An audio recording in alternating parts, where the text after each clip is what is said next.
Liadi TVRI Aceh melaporkan. Mukim Pieng, Kecamatan Montasik, Aceh Besar menggelar buka puasa bersama sekaligus peringatan Nuzulul Quran. Kegiatan yang digelar di Masjid Nurussalam Pieng, Gampong Mon Ara tersebut menjadi momen silaturahmi warga dan tokoh masyarakat sekitar. Kegiatan buka puasa bersama dan peringatan malam Nuzulul Quran di Mukim Pieng, Kecamatan Montasik, Aceh Besar berlangsung penuh dengan kebersamaan. Kegiatan tersebut dilaksanakan di Masjid Nurussalam Pieng yang terletak di Gampong Mon Ara dan dihadiri oleh masyarakat serta tokoh dari berbagai kampung yang berada di wilayah pemukiman Pieng. Wakil Bupati Aceh Besar Syukri Ajalil turut mengapresiasi acara buka puasa bersama dan peringatan Nuzulul Quran ini karena menjadi momen penting untuk mempererat silaturahmi antar warga dan tokoh masyarakat di kemukiman Pieng.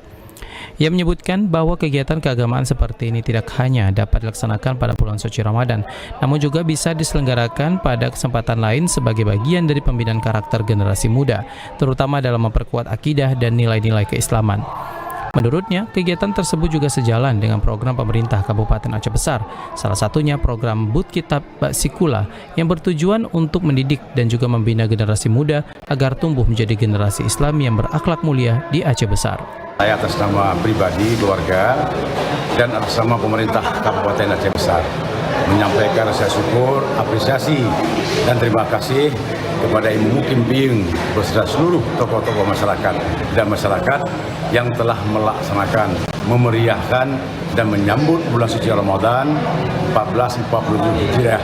Sekaligus pada malam ini Alhamdulillah akan dilaksanakan peringatan Nuzulul Quran bersamaan dengan buka puasa bersama dengan seluruh tokoh-tokoh masyarakat di Kemukiman Pieng.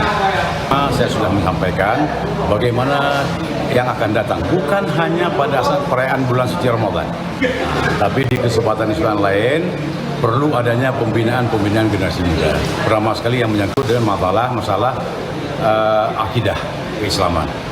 Kegiatan ini diharapkan dapat terus dilaksanakan secara berkelanjutan sebagai sarana memperkuat nilai keagamaan, mempererat hubungan sosial masyarakat, serta membangun generasi muda yang religius dan berkarakter di Kemukiman Pieng. Tim Liputan TVRI melaporkan.